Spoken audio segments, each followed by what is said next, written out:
The studio erupted as the Epping campaigner poured out his anger over the Bell Hotel scandal, calling the 12-month sentence an insult and demanding mass deportations.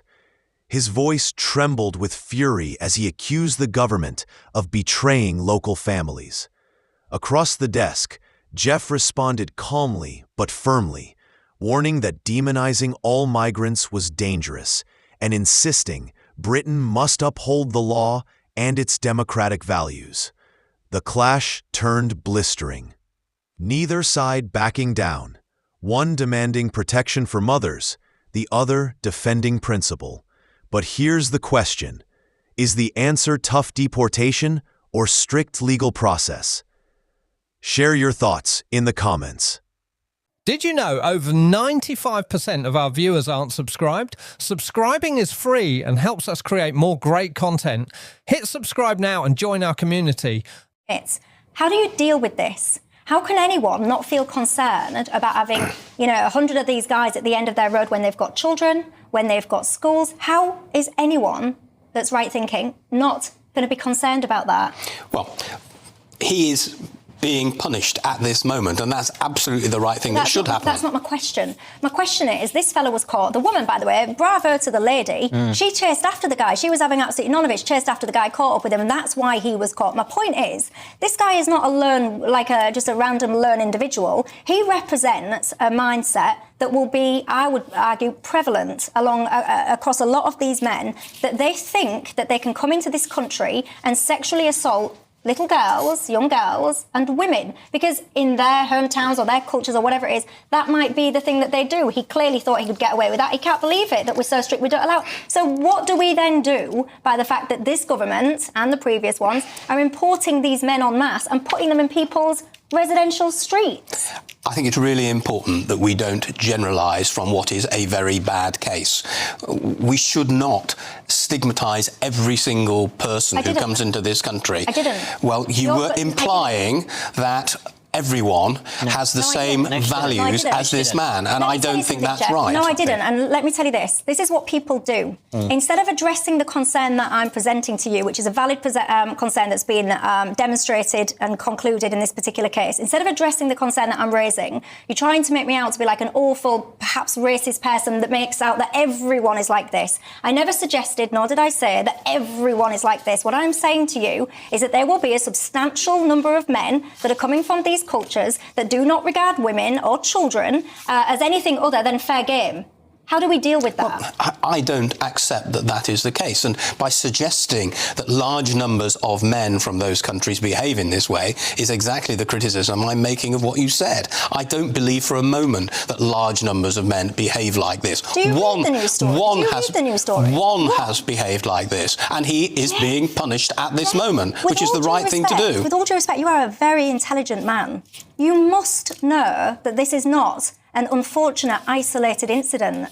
You must know that. You must yourself read news reports, etc. There are scores of these now where men have just helped themselves to women and or girls. You must read these stories and think to yourself, there is a little bit of a pattern going on here. You must, surely. I'm not making any excuses or any apologies for people who break the law. And it's important that we deal with it through the law. No, I've already discussed this evening Afghanistan. I've been to Afghanistan many times, and I've seen what that country is like. I've seen the appalling way that they treat women. I've seen the dreadful consequences for women who can't go to school, who can't be educated, who can't even now read books written by women. It's an appalling situation, and I accept that many other countries in the world do not have the values that we have. Right, so then you must accept that people coming from those places, I mean, surely you don't think that they're immune to what's going on in their culture. They don't, like, all of this is going on, you've just described, they're doing all these awful things with women. You don't then think that en masse all of these men are then immune to that, do you? No, I'm not saying they are, but what I'm saying is that if they break the law, they should be punished, and that's what's happened in this case. Punishment, 12 months in prison. I mean, I tell you what, if that fella had gone on social media and tweeted about himself and his mates in the hotel, he'd have got a longer prison sentence than he currently got. So I think we live in an absolute scandalous clown world, ladies and gents, and I feel that this government and previous ones are risking the safety of us citizens citizens, particularly us women and indeed our children in this country. It does not wash with me this argument, oh, they're not all this, they're not all that. No one said they're all this and no one said they're all that. But it is undeniable that many of them are. And why should anyone have to take the chance? Oh, well, is that a good one at the end of my road or a bad one? I think it's absolutely disgusting. So what's the solution?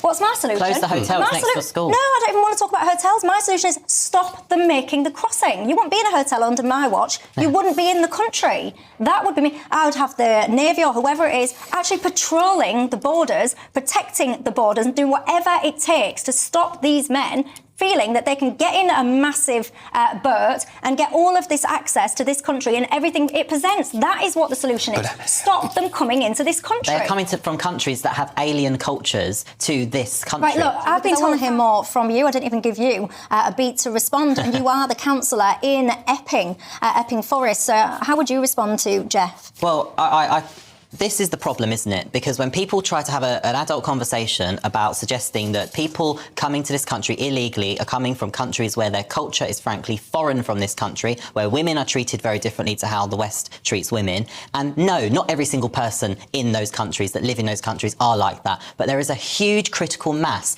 of young men that do not show respect towards women. And you can see it with this case. And there are so many other cases. This is a high profile one. There is a young girl allegedly raped in Nuneaton, again from a legal migrant. What we know is that they do not respect women, and that is why women are not safe where these hotels are. In Epping, I am factually correct to say women are not safe to walk near that hotel, which is why it has to close. It's next to a school. This girl was in her school uniform, and the defendant in this case said, I didn't realise the rules here were so strict. That tells you all you need to know about where that man came from. Right, so where do you want these people moved to then? These people, first of all, the hotel should not be there because of where it is. It's near a school. It was closed by the previous government. This current government ashamedly reopened it, and the Conservative Council failed to close it. Where should these people go? They should be deported. There is only one way to deal with illegal migration, and that is to deport people. But where do they go in the meantime then?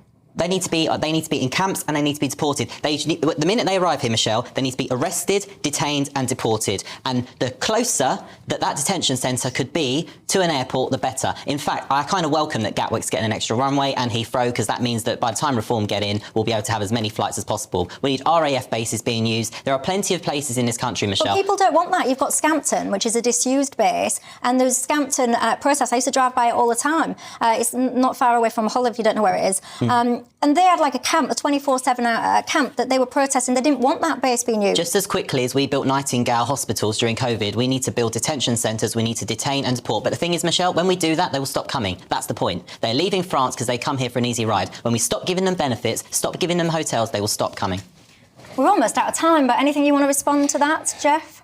The reality is that we have to apply the law. The government have made quite clear that they want to close hotels, made quite clear that they want to accelerate the timetable for doing so. But at the same time, we also have to apply not only our own law, but we have to apply international law. Why? We have a parliament, we could change laws. Yeah, I was just about to ask that.